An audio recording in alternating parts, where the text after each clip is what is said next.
All right, guys, welcome. My name is TrentAU, and I'm here with Afraid AU. And if you haven't already guessed from our names, we are from Australia. It is currently just clicked over into the 7th of January, just a little bit past midnight.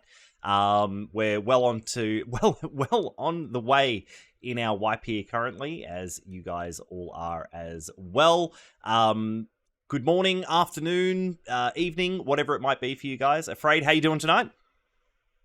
I am fantastic. I will say, after all these drops, the overnights, jumping onto casts for groups like The Hunt and everything, I feel like, despite the fact that I have AU in my name, I'm feeling like a bit more of a European. I'm kind of running on that UK time at the moment. I'm thinking in GMT +1 and not in GMT +11, which is where we are right now. So, look.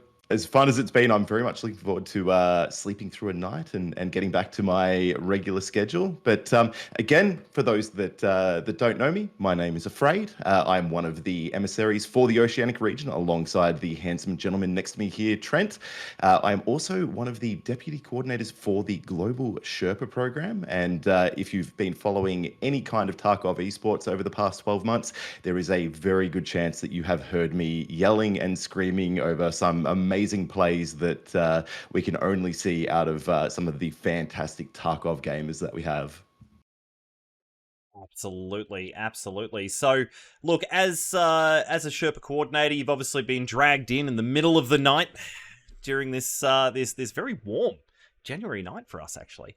Been dragged in middle of January night for a little bit of a Sherpa session, just discussing Ground Zero and all things Ground Zero. So tonight we're going to get into a little bit about that, some of the lore behind Ground Zero, some of the new quests, what to take on your first raid into Ground Zero, learning some of the maps, and some little secrets and stuff. You and I have been doing a little bit of exploring around the map. We've obviously got some really cool stuff, unseen, unheard publicly from BSG as well about the map, and direct from the map developers there. And I do need to mention as well, guys, the BSG stream is currently supported by our partners over at SteelSeries. So make sure you're getting onto those giveaways as well. Get ahead of the game with SteelSeries. Gaming gear for the most intense gaming sessions. Afraid, I think we're playing one of the most intense gaming session games of all time, if you would agree. Definitely do, yes. Definitely. They're the name in gaming gear. SteelSeries offers unbeatable products for gamers of all levels.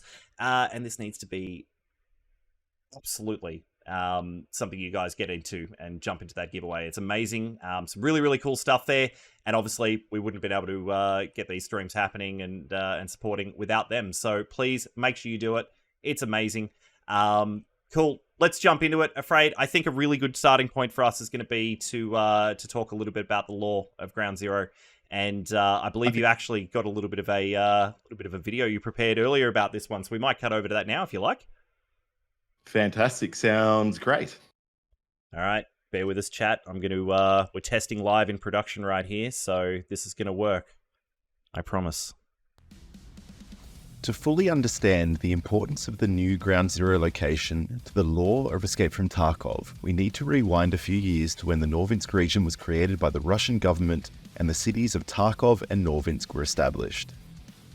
Although Norvinsk was one of the smallest regions in Russia, both in territory and population size, it was seen as a gateway to Europe and obtained the status of Special Economic Zone.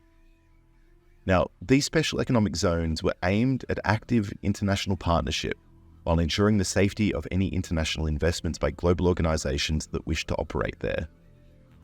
Tax exemptions, utilization of cutting-edge business practices, and a near blind eye being cast by authorities was intended to make the Norvinsk region a very attractive place for joint ventures. Of the two cities established in the Special Economic Zone, Norvinsk was intended to host executive headquarters and government officials, while Tarkov was seen as the financial and industrial center, being built with abundant transportation routes, railroads, a seaport, and a myriad of major arterial highways, including a speedway connecting both of the cities. With such considerations in place, it was to nobody's surprise that a local branch of the large transatlantic corporation Terra Group decided to establish a foothold in the region. 2 years prior to the events that landed our PMC characters in Tarkov, Terra Group found themselves at the centre of a major international scandal, with the group found to be conducting illegal activities under the guise of official contracts with regional government, impacting the agricultural and mining industry sectors. Rumour is this even extended to illegal uranium mining, causing global concern around the true intentions of the organisation. Upon investigating, authorities discovered numerous shadow transactions and underhanded connections between Terra Group representatives with local officials, including the Mayor of Tarkov, and prominent local business executives across Norvinsk. This led to severe criminal and administrative suits being levied against high-ranking branch executives of Terra Group, as well as gaining the attention of Russian special services who believed the research being performed by Terra Group went directly against Russian national security and strategic interests. For 6 months, any attempts at arresting or seizing Terra Group data or personnel were thwarted by United Security, otherwise known as USEC, leading to the Russian private military contractor Battle Encounter Assault Regiment, or BEAR, being engaged by Norvinsk authorities to continue their investigation. Sometime in August, the Tarkov City Police, working alongside prosecutors and members of the Russian Secret Service FSB, attempted to gain forceful entry into the Terra Group headquarters to seize evidence and make arrests. After deploying to the Terra Group headquarters, the team found that the entrance to the building was blocked by a large steel net gate, forcing them to use a gas torch to breach the outer wall, at which point they were able to break through into the lobby of the main building, where they came under concentrated small arms fire by USEC personnel. In the brief exchange, 2 of the FSB forces were wounded. The remaining 28 squad members continued their push into the building when the elevators opened and heavily armed USEC personnel emerged. Under heavy fire, the police and FSB forces were forced to retreat, extracting their wounded and leading to days of skirmishes between the USEC forces of Terra Group and the BEAR operatives employed by the Russian Ministry of Internal Affairs. Tarkov's borders were shut down, ensuring that no personnel or evidence could leave the city. The new Ground Zero map brings us back to the scene of these events, the many scars from months of battle showing not only in the dead lining the streets, but in the still burning husks of the buildings in the area. Or evidence could leave the city. The new Ground Zero map brings us back to the scene of these events, the many scars from months. That's incredible. You guys put together an amazing video. Seriously, some interesting bits and pieces in there that even I didn't know, Afraid. I'm going to be honest.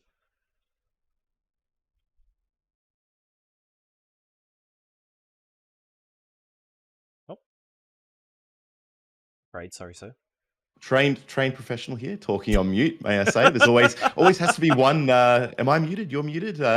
You would think after 4 years of remote working, we'd be much better at this. But yeah, it's actually it's quite amusing. A lot of newer players perhaps aren't aware that before Tarkov was put into official development, there was actually a lot of work done around creating the Tarkov universe. So there are lots of tidbits all over the forums. If you take some time to dig through there's a lot of short stories and things like that. On the Grey Store back in the day, you could even purchase, there were 3 novels written around Tarkov telling the history of Terra Group, of the USEC group, of BEAR as well, the involvement, how all of this came to be, why we're here. And, as we get closer and closer to version 1.0, when that story, the main storyline, is going to be added into Tarkov, that will be building upon all of those things that have already been written out in the comics, in the text on the forums, as well as in those books. So if you are into those sort of really fleshing out the game environments that you play in, I mean, I'm getting more and more into that. I will say I've spent far too much time watching cyberpunk history videos at the moment, but the Tarkov universe actually has a very deep and rich backstory. So if that's your thing, by all means, jump into it, and hopefully that probably gives a bit of insight into where this map came from. I feel like everyone was sort of looking at, when's Terminal going to come? When are the next expansions going to happen for Shoreline or Interchange or whatever it might be? And then all of a sudden, out of nowhere, there's a map called Ground Zero, and it feels like streets, but it's not quite streets, and there's a lot of dead PMCs here. So hopefully, for everyone watching this, you've learnt a little something about where Ground Zero comes from and how we all ended up here in Tarkov. Absolutely. And it's, when we first heard about a training map coming, somewhere for the Timmies to go and flesh things out, I really thought this was going to be a bit of a map where walk up to this section, learn how to change your fire mode on your gun. There'll be a big sign for that. Press this for that, C for crouch, all that sort of stuff. I really didn't expect it to be, and quite honestly, in my opinion, one of the best looking maps in Tarkov. It's phenomenal. You and I had a really good explore around this map, and if you really just sort of sit back, take the time to just take it all in, co-op offline mode now supports your ability to turn off scavs, so it's a really good opportunity to go with some friends, just have an explore around. There's a lot of really cool stuff to see here. Lots of interesting little bits of graffiti around the place. There's a few stage scenarios as well. Afraid we came across a scav that looked like he tried to jump out of a tall building's window with a rope, misjudged that, managed to land on one of the glass platforms there, unfortunately, and that was his end. But there's a lot of really, really cool stuff to go and have a look around this map, so make sure you do have a really good sort of explore through it. It's fantastic, and it's lore heavy everywhere. I noticed that the first time playing this. Typically, Tarkov, you walk through, you see a dead scav. Yep, that's pretty normal. I was a little bit thrown back to start seeing dead PMCs in places and dead bear in places as well. All in, sort of different, very factionally based kits. Obviously, USEC armors on one side and all that sort of stuff. So it was really, really cool to see. And obviously, that video that you just put together, we'll try and make that available externally somewhere so you guys can go back and reference it again in the future. Because if you've missed it now, I'm sure you might want to go back. There was a lot of information jam-packed in there. And Afraid's right. The forum's actually a really good place to go and get a lot of that backstory and history on Tarkov. One of the ex-community managers, Tobias Olm, for example, had put together quite a large thread that still exists within those forums, just sort of compiling all the different bits and pieces in there as well. So get involved, jump on those forums, have a look in there. The stuff is absolutely phenomenal. Definitely worth checking out. Afraid, given that this is a new map, it's been a little while since we've had a new map. Obviously, we had Streets a couple of wipes ago now. Then we had a little bit of an expansion to it. You and I are both veterans of the game, and a lot of people in this chat right now are going to be veterans of the game, but we've got a lot of new people coming through as well. So they're obviously going to be overwhelmed with multiple maps to learn. But even as a veteran, learning a new map, what do you do? How do you go through it? Tell me in your Sherpa words, sir, what should I do to prepare to learn a new map, and how do I really set myself up for success?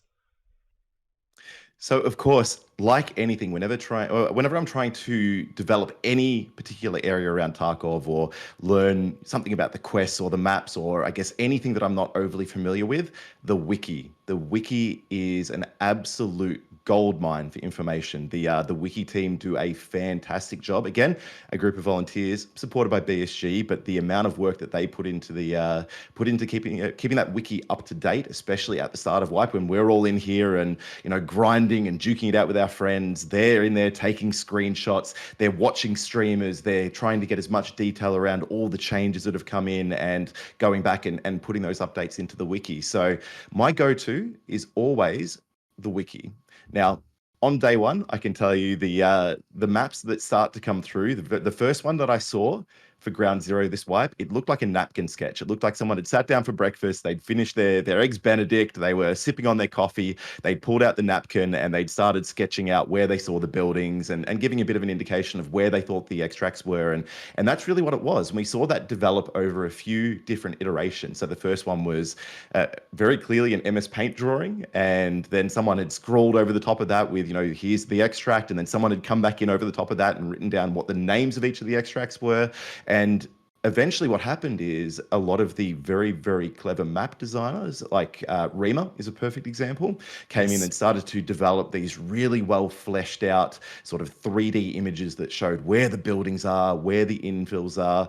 And over time, we'll actually see those develop even further and start to highlight, where are the quest locations, where are all the different loot spots. And the way that those maps develop is actually similar to how I learn the map. So when I first load in, if I have a map there that I can work from, and it might just be that napkin map with a couple of squares drawn on it for each of the buildings. There might be a little bit of detail around where the extracts are and that kind of thing. That's what I'll start with. So my first priority is jumping into an offline raid, going straight into that, and all I'm thinking about is I'm not thinking about loot, I'm not thinking about anything around the quests. I'm simply thinking, how do I get from where I am to where my extracts are? And so I will start to build on that, and that will be my priority over and over again. I will load in on the offline and I'll try and make it over to the extract. Once I'm comfortable with that, I'll then move on to running maybe a player scav. Right, so you always get a very random infill with player scav, and there'll be some additional things that you need to find. The extracts might be in different locations, but ultimately you'll start to get a feel for a lot of the really common landmarks. So every time you spawn in, you'll be looking around and going, Nakatani Plaza. I remember that. I remember that. That's a landmark that I'll remember. For Ground Zero, for me, it was Terror Group. If I could get above ground and I could walk out the front and I could see where that giant Terror Group building was in the middle of the map, I knew where I was and I could navigate to wherever I needed to go from there. So basically, I don't try and go in and throw down and win fights and loot everything. I start off building up, trying to learn as much as I possibly can, and then try and get those survives on the board, and then eventually move on to my PMC. So, Trent, I'm hearing that we might have a giveaway ready to go, if I'm not mistaken. Yes, absolutely. It is currently now live. So if you are currently in this chat and you are looking to get yourself into some fancy Steel Series gear, make sure you type in hashtag Steel Series into the chat. Don't worry, it's going to be live for a little bit. You guys will be able to certainly have a bit of time to pop that code in there. We will be picking 4 winners from this lot here, so make sure you pop that code in for your chance to win. Afraid, going back to obviously just the mention of using those maps and things. Early days, first couple of days of a map coming out, there are no maps, effectively. It might be to the surprise of some people who sort of jumped in, ran through Ground Zero, did their task, got straight out again. For some of those veterans who didn't really stop to smell the roses, for example. Just having a look here, I've got up on screen at the moment, these are some of the actual maps. Ground Zero is one of the first maps in which the BSG let us know there is about 20 in-game maps of the map that will actually tell you your current location and position. So there's a significant number of these all around. Some of them are just on information boards down in the streets. We discovered earlier, if you go down to the underground section there as well, they're actually up on some of those walls as well, really clearly defining where you are as a PMC or a scav and where you want to get to. Everything's labeled in both Russian and English, so it's super easy for everyone to get through. But I think you're right. I think using those, once you get a little bit of a feel for the map, picking up those landmarks, the Terror Group building, which you can see in the background of this stream right now, in fact, is definitely one of those super easy landmarks, being a fairly central point, a really distinct building.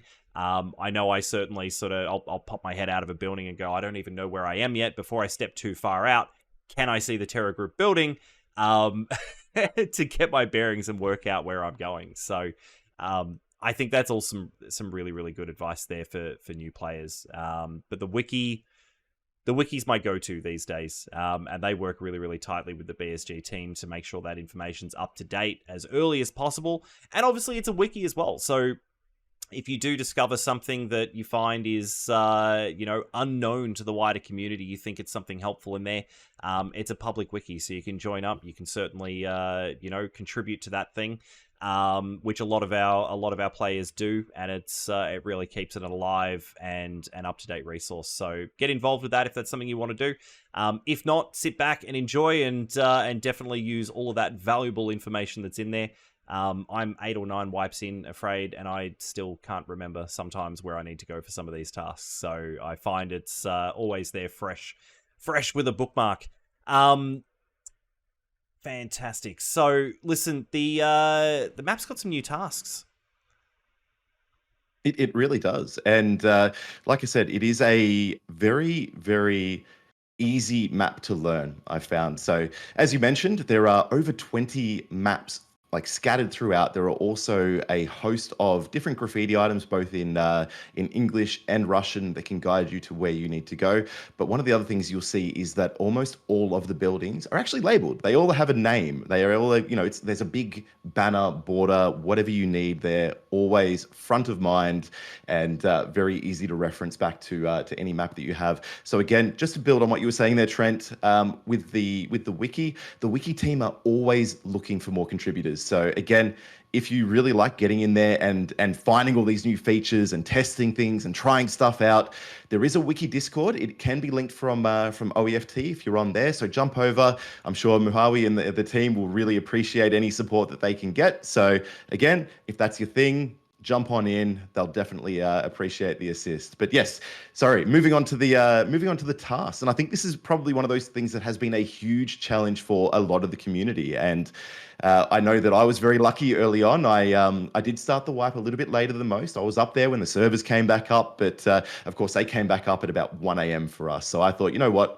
I'm going to sleep tonight. I'll get up in the morning, and of course, when I got up, there were a few Aussies that had played through the night. They'd figured out Ground Zero. They knew where the quests were, and so then I was able to jump in with them and straight away get that sort of additional guidance, sort of taking me to where the quests are. But one of the big things that I've seen coming up on the Sherpa Hub and even in our regional Discord is a lot of people are really struggling to work out how to get to the quests, how to find those locations, but also how to survive, particularly if you are a solo player. Solo gaming can be incredibly, incredibly tough. If it's a map that you don't know, you're not familiar with yet, then it sometimes can be worth taking a moment to have a look at what someone else has done. Maybe a little bit of a guide, or at least a little bit of a prompter, maybe some hints on how you can get in, get those quests completed, and ultimately survive and get the extract. So yeah, I think we actually have a couple of little guides here, or at least some insight into some of these early quests. I think there are 4 or 5 on there, and I think the 4 toughest ones we might have a bit of additional information on, or we can give a little bit more insight into. Definitely. I might. I'll cut over just to some video where we were having a look at some of these scenes here as well. So, obviously, one of the very early tasks that, afraid, I am so glad that this vehicle isn't always spawn. I was dreading when I saw that. So burning rubber, I think this task is called. That's obviously getting out of that vehicle extract here, and super, super happy to find out that vehicle extract was always there, unlike the sneaky vehicle over on streets. I'm sure a few of us every wipe have had that task come up and go, cool, let's go and grab the car on streets. We'll complete that task real easy. 15 raids later, the car's not there. You've died getting to the car. You're sitting in the car extract for 50 seconds and you get grenaded. So very, very, very nice for this to be a permanent spawn. And obviously this vehicle is just to the side of the Terror Group building there. So find the Terror Group building. You can run over and just grab that vehicle straight away. One of the other tasks as well, we've got Luxurious Life. This is one I actually went back and did the other night. I couldn't do with you, afraid, because unfortunately you were just a little bit too high in the level. But I ran in, got this one sorted. That's going into the winery here, which is a really, really cool space. Again, shout out to the level and map designers over at BSG. They really know how to create a beautiful environment for us to be able to play in. Running in there, grabbing one of those wine bottles and successfully extracting. Lots of these tasks obviously requiring that successful extract. So, as you said, afraid, making sure you're going through and learning how to do that. Take advantage of those scav raids as well. They're highly, highly recommended as well. Definitely. And I know this is one of the ones that has been called out as one of the tougher starting quests. A lot of people finding they're getting into a lot of PvP around this area. And as I went through it and I spoke to people and I went, look, ultimately, when you got it done, what was the key thing that made you successful? And you know what the number one thing was, Trent? If it wasn't going in with someone who kind of knew what they were doing and was able to give a bit of fire support, it was to go in and do a night raid. This map has very decent lighting. If you're able to navigate around the map fairly easily, And what they were doing is they were loading in at nighttime, taking a bit of time at the start of the raid to loot up, run that timer down a little bit, allow a lot of people to extract from the map. So another key thing for this map is it's 50 minutes long. So a lot of these players with that low level metabolism, they tend to run out of food and hydration, like very, very quickly, which means that once you are 20, 25 minutes into the round, unless there are players that have been able to find food and drink throughout the raid, they've left. They're going for the extract. They're watching that hydration and energy counter tick towards zero. They know they're going to start taking damage, so they're going to be bailing out. Now, your starting kit should have some water, an Iskra, maybe an MRE, right? So if you take those in your backpack and you think, all right, well, I'm going to run the timer down a little bit. I'll play a little bit slower at the beginning, maybe make a few rubles, grab some good items, maybe some quest items that you might need later on, and then eat that food and drink that water at around the halfway point of the mark. You can almost be guaranteed that the bulk of players will be loading out. A lot of player scavs that are coming into Ground Zero, at least that I've found, have been looking to do either the joint extract or they just want to get some loot. They're not really going for those objectives. They're not really looking at the quest locations. Some of them are. I've seen a few things on Reddit today where player scavs have maybe gotten a little bit aggressive with some of our starting PMCs, but generally you'll find that it'd be mostly okay if you run that timer down a bit and then go in, grab that quest objective, and then make your way over to the extract. Exactly. Bear with me 2 seconds. Sorry, I think we just got an ad on my stream. No, we didn't. No, we're good. Okay, no, we're fine. Carry on. Sorry. Production issues on my end, but they're not really production issues. No, Afraid, you're absolutely right. So food being a really essential thing, and I'm hearing you talking about eating that food midway through the raid, and I'm just thinking, you know what? All I want to do is get that metabolism skill up.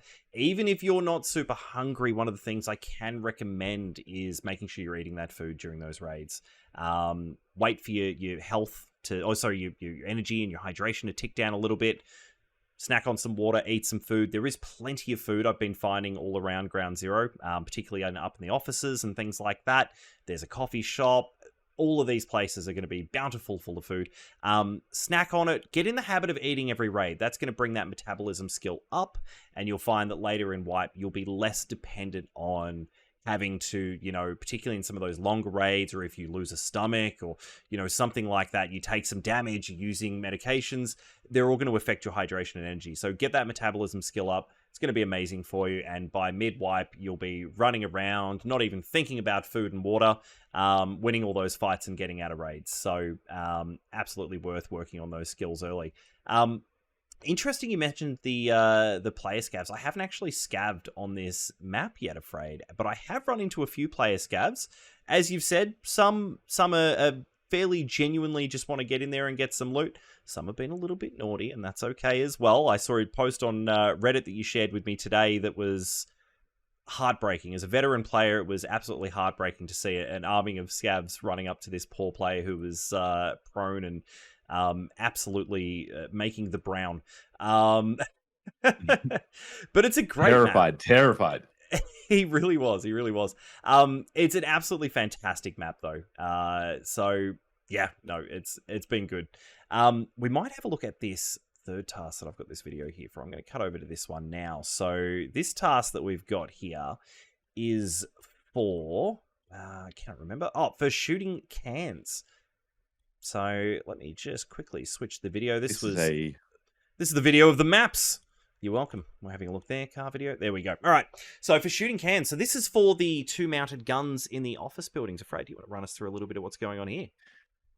That's right. So one of the quests that you do get asked to do is identify a grenade launcher in the bank building and a machine gun that is located just down the road. So again, this is a homage to the old Tarkov lore, showing that fight between the Russian special services and the USEC operatives. Again, quick reminder that USEC are the bad guys in Tarkov.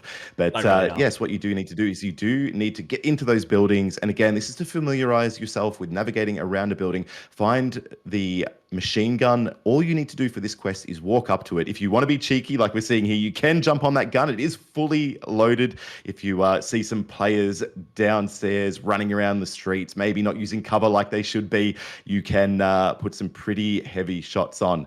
And then, of course, down the far end of the map, the very unique shaped building at the very end there, you will see perched up that bottom row of windows, or where there are no windows at the moment, there is a cheeky little mounted grenade launcher just tucked in there. So again, this is another one where you will need to go into the building.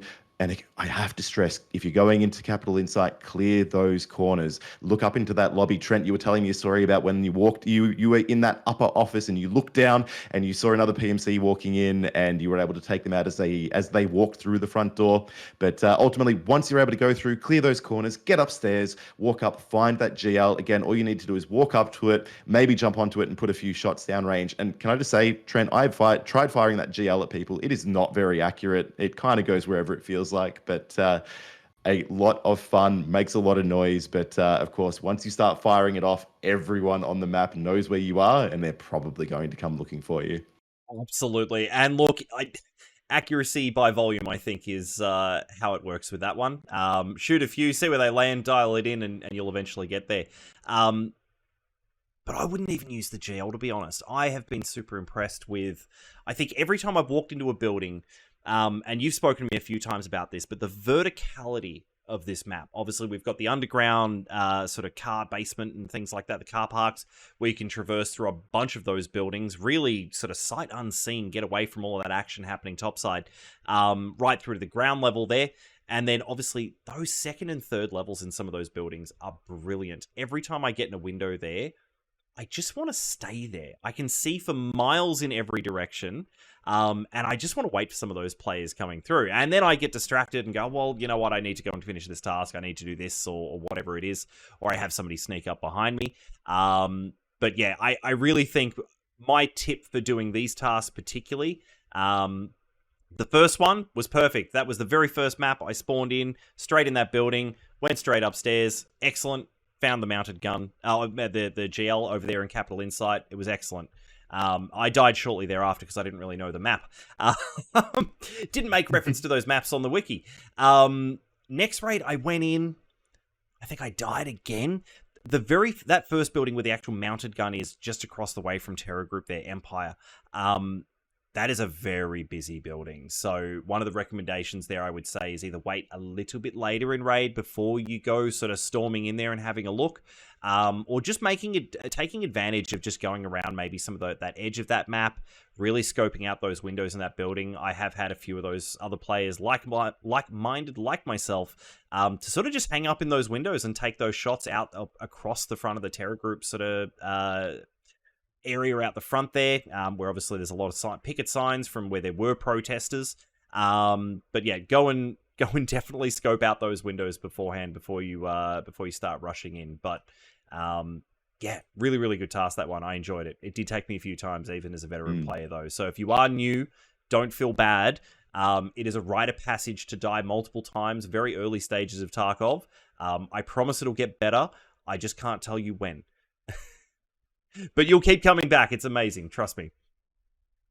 Definitely. And look, just to build on what you were saying there, that, that building is incredibly high traffic, but there is a spawn directly out the front on the road there between the building and the Terror Group building as well. So if you get that and you're in a group and you're comfortable, hey, there's an opportunity to get up in there, check that gun out, and then you have the upper hand. If there are any other players that are wanting to sprint in there at the very beginning of raid, you have the upper hand at that point. So being able to fight out from a building or hold a building if you need to, it's a very strong, advantageous position to be in. So always play the hand you're dealt. Every time you load in, think about where you are, where you need to go, and come up with your plan from there. Absolutely. And if you're thinking about that plan, if you do spawn in the middle of the road, maybe try and get off the road, go and find a little bit of cover before you open your task list and go, what was I doing here? I can't remember. Let's have a look at these tasks again. Thankfully, there's no real items you need to be bringing into Ground Zero. I found that the tasks were really a lot of fun, and genuinely very nice, particularly to some of those newer players and those lower level players there. You don't have to bring markers. There's nothing sort of super complicated about them. And you do really get to traverse from end to end on this map. It's been fantastic. Afraid, obviously, there was a lot of thought that went into these tasks. There's been a lot of thought that's gone into this map from a newer player's perspective.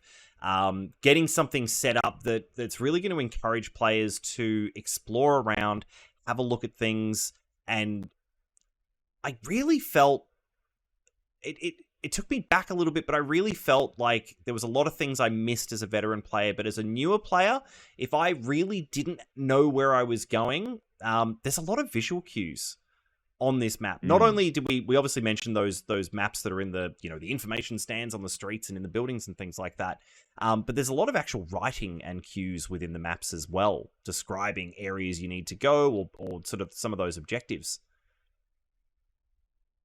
There certainly are. There certainly are, and even the even the extracts that you need to use. So I think we might have some images here talking that show the not only the scav and PMC extract, because there is a scav and PMC extract on the map, as well as a flare extract. So for anyone that is a Streets of Tarkov veteran, there is, very much like Klimov Street, another green flare extract on the map there. And both of these are signposted by some graffiti. Someone has come along and sprayed in green paint where you can actually extract with a scav player, or if you've scavved in with a PMC player, or if you want to take that green flare extract, where you need to go, where you need to shoot that flare off. And Trent, if I'm not mistaken, I think there might even be a permanent spawn for the green flare in that area that you can find. There is, and I found that one today. I hadn't actually used that flare spawn yet, but it's really, really good that they're giving you that flare there. I cannot tell you how many times I've gone to Streets of Tarkov, and we've all loaded in, and somebody goes, "Hey, did anyone bring a green flare?" And we all sort of go, "No, we didn't. We forgot. We should have. Sorry." So just knowing that there's going to be at least one flare there that you can go and pick up and use is just absolutely brilliant. I am going to bring up some of these signs, these sort of signs here very, very shortly. Bear with me 2 seconds, my good sir. We'll have a look at this folder right here. We had the lovely Zadish prepare some of these images for us earlier. Let's jump in here and have a look. So, having a look at some of these now. So, this area here, this was the shared extract you were talking about. And if you have a look up on the corner of that building there, obviously the green writing there, "Don't shoot." So, this is just to sort of remind you that this is where it is. And if you're a player coming in, you open the extract list and you see "Don't shoot." Oh, sorry, and you see the co-op extract. This is that cue to say, "Hey, this is where it is." And that's if you're having a look at any of the drawn maps and things like that. This is in the top right-hand corner of the map. And we sort of went and had an explore around that one today, Afraid.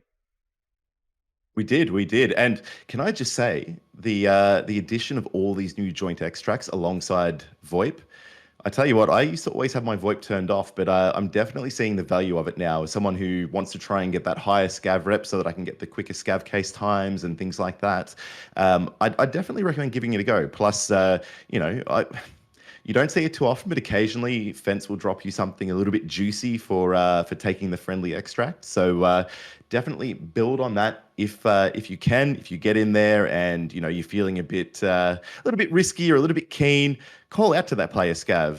Say, "Hey buddy, do you want to try and take the joint extract together?" Maybe don't run all the way across the map with them, but if you are very near that "Don't shoot" sign, you can see the exit right there. Maybe they're happy to go out there with you, and you can both get a little bit of a boost to your reputation. Maybe some nice gifts from Fence, and that warm and fuzzy feeling that you've made Tarkov that slight bit friendlier than it was before.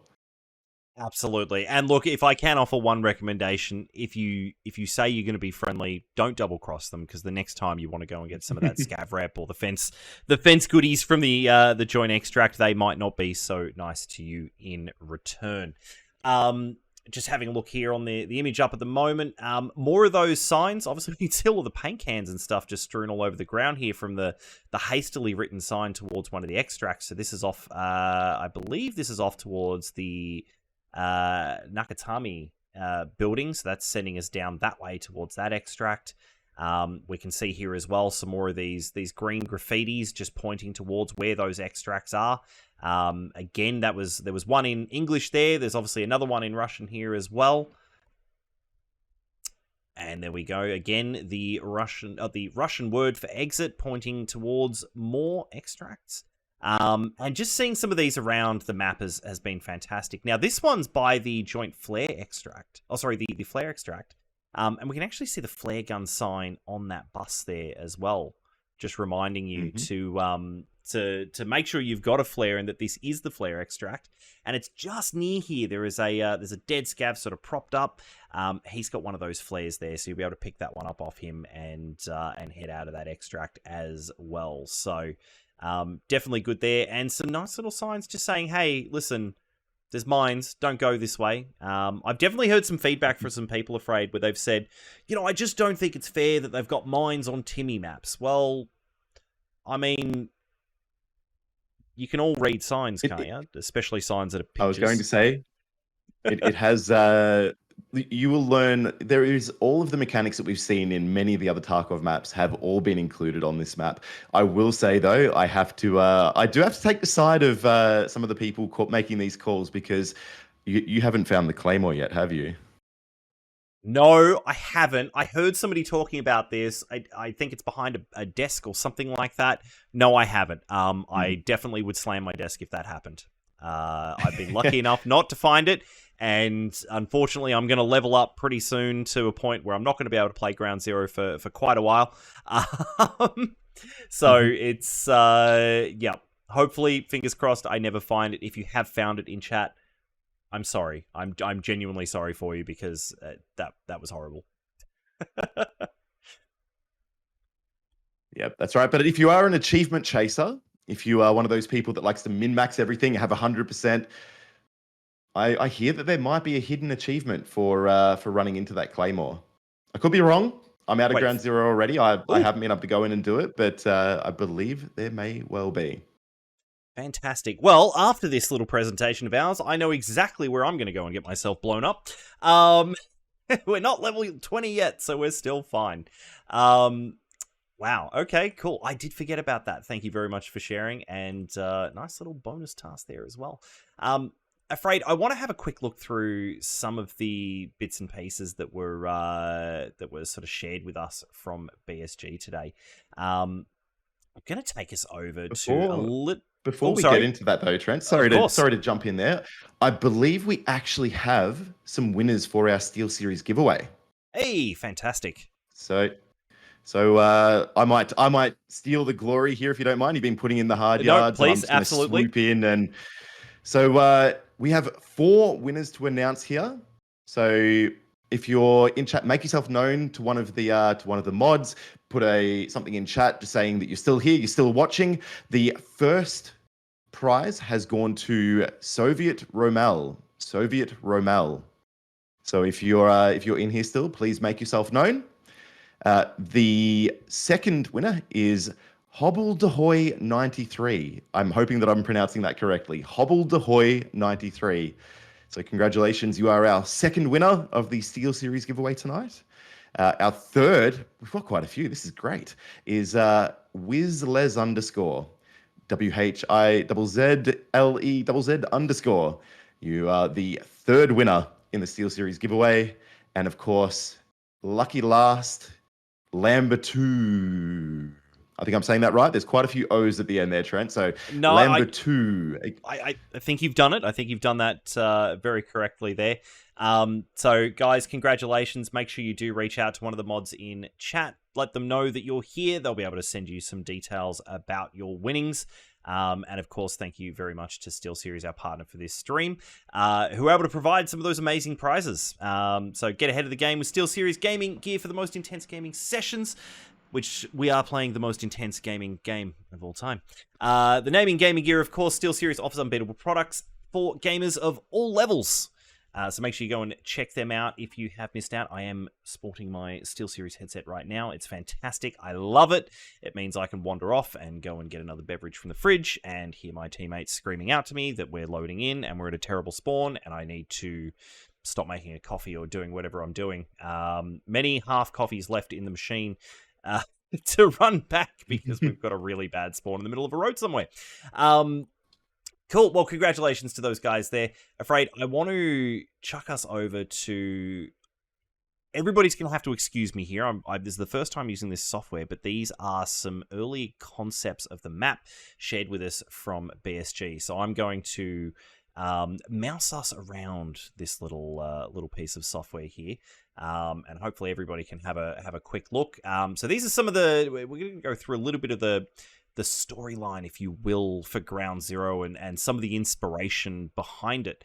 And looking at some of these earlier images here. So obviously, this is some of the artwork from Contract Wars, which, if you're not aware, was one of the earlier Battlestate games, effectively. This was one of their first games here and was really, really cool. And is set in the same universe as Tarkov, which is where, a lot of that lore came from. If you've seen the GP coins in game, this was some of the currency that was actually in Contract Wars. And the old sawmill area on Woods, for example, was modeled after some of the area there in Contract Wars as well. So we can see the Terror Group office making its appearance right up there in the top. There we go. Just in the background of this poster here. So Terror Group have been around for quite a while. And just scrolling down here as well, this is the Ground Zero overview from the EFT cinematics. So this came out very, very early on in EFT's life cycle here. Ground Zero obviously playing a prominent point in development from early on, although it's been late in development that we've seen it, Afraid. Absolutely. And look, as a big lore enjoyer, as I am, I can actually add a little bit of context to both of these images. So, fantastic. In those, I can see we're scrolling down a little bit. But if you look at the first ones here, the gentlemen that you see being loaded into the vans behind those USEC operators are actually Terror Group employees. So early on in the Contract Wars, they actually had to move a lot of their files, a lot of their documents away from the main Terror Group office because they believed that they were going to be raided by the Russian Internal Ministry. So they booked the entire east wing of the sanatorium. So if you've ever been to resort in Shoreline, that entire east wing, which if you remember correctly, Trent, that's also where a certain scav boss's office is, with a couple of cheeky Letic spawns and maybe a quest objective or two. But yeah, they were all carted off there to go through and basically delete all of the evidence. And then below, part that cinematic basically lifted from the raid series about the PMCs coming into Tarkov, a lot of the communication going on between Terror Group and the USEC, a lot of details on that phone for anyone who's watched the raid series, gives a lot of that context around I guess some of this really early concept art. Really cool that Nikita's dug all of this out again and put it out here for us to go through. So a lot of new things, a lot of things that I've never seen before. And again, being a lore tragic, I'm nerding out a little bit here, Trent, I will say. Absolutely. I might jump into the next lot of images. Was there anything on this point here before I scroll away? No, absolutely. Let's continue. Fantastic. So these were awesome. This is the first concepts of the Terror Group office. And I'll bring these up. I'll zoom right in on these. So this is some of the early concept artwork that BSG were using internally for these Terror Group offices. And we can see, obviously, a lot of similarities to what the final location ended up as. Still a lot of shit on the floor. I don't know why anybody doesn't clean these places up. Active Warzone or something like that. I'm not sure. And scrolling across here as well, you'll notice this is the main foyer. We can see those staircases left and right obviously were they did remain in what we see now for Ground Zero. Some of the damage to the ceiling and things like that, again, all very prominent in the existing map that we're seeing at the moment. And here we go, coming around this side as well, this caved in section. So this was from the same perspective that second image. And this actually exists currently, Afraid. We do see this caved in section at the rear of the foyer in the Terror Group building.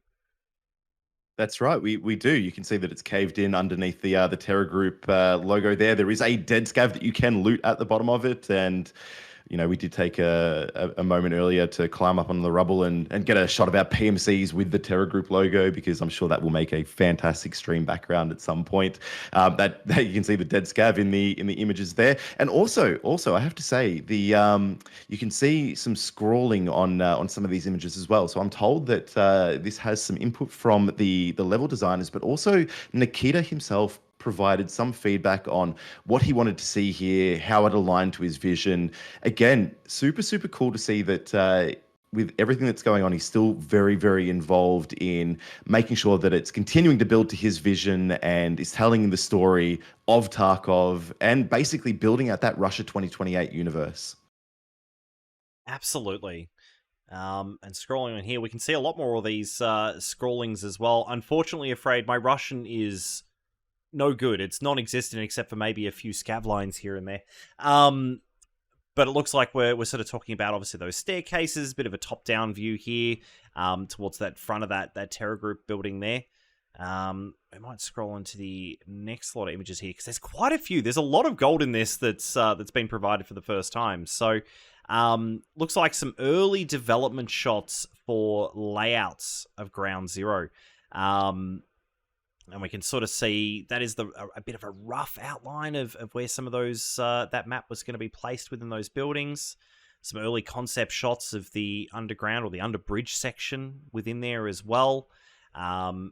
Again, a very different look to the Terra Group offices here on Ground Zero. Obviously, there's this nice, beautiful section out the front here now, but this is all concrete jungle all out the front here. Very, very different. And perhaps these arrows were talking about maybe the distance from the road to the Terra Group buildings there. So here we go. This is a draft version of the epicenter location assembled from primitive shapes with sketched photographs on geometry. So I will also add into that, Trent. So in that first image where you can see the outline of Ground Zero, or the epicenter location, as it was called back then, you can see that all of the maps in Tarkov are starting to slot together. They're building out that entire city, all of Tarkov there. And I don't know if anyone's noticed this yet, but you can actually see some of the other maps from locations on Ground Zero. So I've been told that, and I haven't had an opportunity to find this yet, but I will be now that I've got my other account and I'm running through and really exploring the map. There are locations where you can see Streets of Tarkov, you can see the Concordia building there. So if you're a Streets tragic like I am, I've spent a lot of time at Concordia. I like doing the loot run, hitting that security office underneath, going up to Concordia 63, 64, and then running out to the extract and making absolute bank. So the fact that you can see a lot of those locations from Ground Zero is super cool. Absolutely, yeah, it's really, really cool there. All right, scrolling through some more images of the underground car park here as well, just placing some character models for reference. Again, some more aerial shots of that early design. And then again, looks like some more early renderings as well. So this was, again, based on that other top-down shot with some of these other map areas look like they're getting slotted in. I'm not sure what these boxes are here, but scrolling through again here. I think they might be very close to a lot of the extracts and infill points. So creating those POIs, because that's the other thing is when you're talking level design, and I'll admit I have very little experience in this as well, but you want to try and create a map that flows, that has gives you a reason to move from place to place and do certain things, whether it be loot, do your questing, whether you be moving from your spawn to your extract point, making sure that you have a map that allows you to flow from one point to the next is a huge part of level design, and making sure that these maps have replayability, and that people want to take the time to go around, find all the little hidden Easter eggs, all the cookies, all the things that the texture level and concept designers from the BSG team have taken the time to build into these maps. Absolutely. Thank you for that insight, Afraid. Definitely, I agree. That could very well be what that is. Small parking bays here as well. I'm not going to lie, this looks like a cool map, but I think what we ended up with Ground Zero, you can see they've done a lot of work on really changing the whole feel of it. And I know this is early stuff, but for example, the Terra Group offices in this now look fantastic. They're absolutely phenomenal. They really are. You can see they've really filled in the streets. They've made it tell a story. They've you can see that there's been some absolute carnage there. You know that it is very much a part of the Tarkov universe, with the burning cars, the derailed trams, the broken buses, the broken down Humvees and things like that. It really, the way they fleshed it out is just so pleasant to run through, duke it out on, and ultimately for me hit level 20 and not be able to go back to just yet. I think that's one of the most disappointing things, right? Is that once you hit level 20, there's no going back. For now, I do hope they open up some lobbies for level 20 and above players. I'd very much look forward to that. It's one of the only times I really do want that that MMR style matchmaking within Tarkov. Leave it for all of the other maps, please. I'm happy, you know, as a Timmy, being able to stomp on some Chads, or vice versa, of course. And then here we go. We've got some sketches from Nikita himself. So we don't have a lot of background context for these, but just having a look here, these sketches from Nikita, it looks like there might be some discussion around, you know, some additional damage in these buildings, just maybe trying to create a little bit more chaos there. Scrolling down here as well. Again, sort of looks like we're setting up some of the, if I'm not mistaken, Afraid, I believe this looks like a bit of the underground map overlaid over an early version of the Ground Zero map here, with some of the exits that were based for the underground section here. Potentially? Well, that's right, because if you haven't had the opportunity to get down into the underground, there is a giant car park under there. And in that car park, you can actually move from building to building to building. So again, if you are hearing a lot of gunfights, a lot of stuff blowing up above you, if people have been jumping onto those mounted guns or the grenade launcher, you have the opportunity. You have the opportunity to get into the underground and navigate between a lot of these buildings. And the really good thing about the underground area is look, I'm going to say I'm an interchange tragic, so it took me a little bit to learn the car park underneath the actual mall. But once you have it, it is fantastic. Ground Zero, the car park, the underground is so very much easier to learn than what we had to deal with on Interchange. There are signs everywhere. Every single doorway that has an exit that goes back up to the street, there will be a sign at the door saying, you know, this is the Terror Group building, or, you know, this is Tarbank, or whatever it might be. So you can actually navigate around underground very, very easily. If you are having a rough time, or you're solo and you're just hearing absolute carnage upstairs, maybe give that a go. You know, move around in the underground, embrace the safety that all that additional cover and the lack of snipers and mounted guns, you know, don't afford you up the top on the surface. Absolutely. So just having a look here as well, this is some of the early concept art. I'm going to call this version 2 draft Ground Zero, because it looks like we do actually have some of that really pretty structure that's out the front of the Terror Group office building here. Looks like there's some reference images here that have been picked from somewhere, and obviously some of those early renders for what this might look like. It really goes to show some of the details that goes into this, Afraid, because the coffee shop here, for example, has now got those hanging those egg-shaped chairs instead of the picnic tables out the back here. It's been shifted back slightly. You know, so a lot of this has sort of even changed from what we're looking at here. But it's phenomenal. It's such a good looking map. Well, it really is. And the thing is, there is so much detail to it. Like I'm really looking forward to taking the time to get in there and actually explore a lot of these buildings. We can see the inset aerial photo. It looks like the that park area has actually been replicated from somewhere in the world. So I'm sure I'm looking towards a Bikisi or an Axel here. You know, being able to find that location and look at where the design has come from. Battlestate, of course, love taking inspiration from real world places. One of my favorite videos that I've ever watched on YouTube was, of course, from Bikisi, I think it was, went out to the sanatorium that was used Yes. to design Shoreline, the resort up there. So again, really cool thing about the whole Russia 2028 environment, that whole universe, is that Nikita likes to bring in real world elements. So, and I think that it sort of shows in the end product. Like, you walk around Ground Zero, you walk around streets of Tarkov, and it feels like any other city that we've been to. I know I walk around Melbourne now, and it feels very similar to the way the footpaths and the streets run and things like that. And you see the exact same thing on streets of Tarkov. So very, very cool to see in there. Yeah, absolutely. It's phenomenal, and I think it was Axel who did the one on the Interchange Mall, the Ultra Mall there as well. So some concepts of the landscapes around Skyside as well. Again, game design, it's not for me. I don't know that I have this attention to detail. You really need people that know about landscaping and know about all that sort of stuff to be able to plant out these areas. You literally have digital green thumbs putting trees and different bits of foliage in places.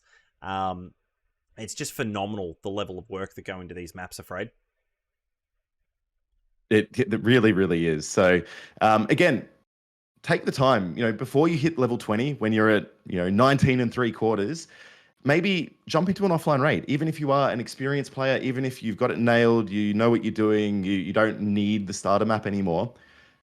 Take an opportunity to jump in there, wander around, learn the map. There will be, I hope, I'm putting it out there into the universe. There will be a time where hopefully, as an over level 20, we will be able to go back in there, because I can tell you now, Trent, I would welcome the opportunity to duke it out to PvP with max traders and elite skills and everything on Ground Zero. I think it is such a dynamic map with amazing flow and just such unique style to it all. All these broken cars, all of the loot spots, all of the the buildings that you can get into and navigate through, the ability to rotate into the underground to get these big dramatic flanks on your opponents and things like that. To me, it feels like that beautiful medium between the small, really focused CQB fights of factory without going to the full scale of the Terra Group Lab map. It has that very similar feel to it, but without feeling like you are constantly on the go or getting taken out from across the map by an absolute lab sweat. Absolutely, and just looking through some of these earlier images from Maxim Kostelov, one of the art leads over at Battlestate Games. It is a phenomenal map. Now, I was a little bit late to this wipe. I was away on a family holiday, and yes, we had fun, and yes, it was good time and memories and Kodak moments and all that. But I was sitting there sweating, just going, I just want to go and play Tarkov. Look at all these new maps. There's a new map, and there's all this stuff. I came back and there was snow. Now, snow was equally exciting for all of its own reasons. But I really can't wait to get back to Ground Zero at night. I think this map excels at night. It is so pretty. The lighting is beautiful. And it really creates just an incredible atmosphere. I kind of want to play some tournaments on this map. Like, I can see this being a really cool sort of 5v5 offline map. For some even arena style gameplay for people to put together in their own offline games, Afraid. Definitely. So look, again, very, very detailed, very dynamic map. I think there's a lot of opportunity for the map in future. For any new players that are coming in, maybe even if you're having a little bit of trouble in here, jump onto the Sherpa Hub Discord if you need any assistance there. Obviously, a lot of our Sherpas will be going past level 20 now, which does make it a little bit harder. But if you need someone to do a ride along with you, maybe run a player scav in there, because of course you can run a player scav onto Ground Zero, even above level 20. Feel free to jump onto the Sherpa Hub Discord. We will be reopening tickets in a few days' time once all the Sherpas have learnt the new maps, learnt the new content, geared up and gotten ready to take tickets. So looking forward to seeing you there. And I have also seen that we've had the link to the art station. So if you see any of the concept art here and you think that looks amazing and I'd like to have that as a desktop background or something like that, jump onto the art station, check out Maxim's work. Fantastic. Again, such an amazing looking map, and really looking forward to see how it develops, how we get to use it in future. For sure, for sure. All I know is that tonight I've got 9 hours left on my on my drop stream here tonight. Afraid it's currently 1:12 a.m. in beautiful warm Melbourne. First thing I'm doing, I'm going to Ground Zero. I'm going to go and find that Claymore. I want that achievement. Achievements are such a massive thing in this game. I want to 100% the achievements this wipe. They're gonna stay with me forever, and I will wear those as a badge of honor. Absolutely. So if you've got drops for the next 9 hours and you're going to be throwing yourself onto claymores, yes, where can the people find you? Where can they watch this carnage? Well, absolutely. Look, TrentAU, definitely pop in. I've got a giveaway running of my own for a copy of a few copies actually of Tarkov Arena. So if you haven't got Tarkov Arena, get it, play it. It's awesome. But also it's wipe time right now, so I'm very busy with that, and I'm going to return back over to Tarkov Arena later. So pop in, say hi. I can answer any more questions you may have about Ground Zero in a less crowded chat. But of course, thank you everybody for being with us today. You guys are amazing. I hope you've learned something about Ground Zero. Afraid your video at the start there, we'll get some links up for that. We'll pop those in the Sherpa Hub so you guys can go back, refer back to that video and all the amazing bits of information that Afraid and the team put in there. Afraid, thank you very much for hanging out tonight. I appreciate it. It's been good fun, and if I'm not mistaken, I believe we are going to be going over to see the folks over at Hunt Premier. They are running an EU tournament at the moment. I think they're running on private servers, which is a little bit exciting. They also have drops active right now. So again, there are a few streamers out there. You can jump over, check out Hunt. They will have drops. Trent, of course, you have drops in there as well. All I can say is I am now up to 3 tactics from these drops. I've been getting the legendaries each day, and I've had 2 SR25s, a mutant, and 3 tactics. So it's going pretty well for me. So I'm hoping for big things tonight, and I'm lurking your chat. So if I don't get something great, I'm blaming you, buddy. Look, I tell you what, tactics early wipe, you're basically invincible now. You're basically invincible, and that's why you're not allowed on Ground Zero anymore.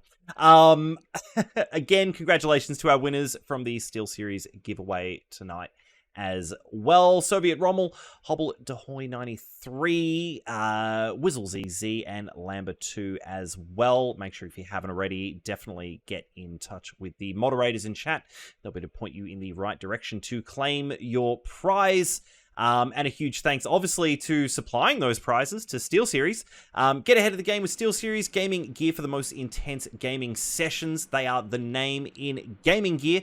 SteelSeries offers unbeatable products for gamers of all levels. So a huge thank you to those guys tonight. It's been amazing. Really looking forward to... I might actually keep on the second monitor, Afraid, a little bit of this Hunt tournament tonight. Private servers, I'm always excited when it's just competitors against competitors.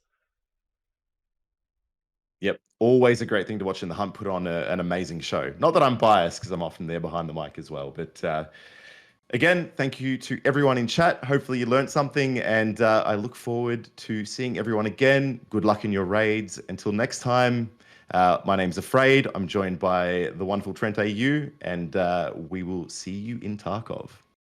Excellent. Thank you all. Good night, good morning, good afternoon. Enjoy, and see you later.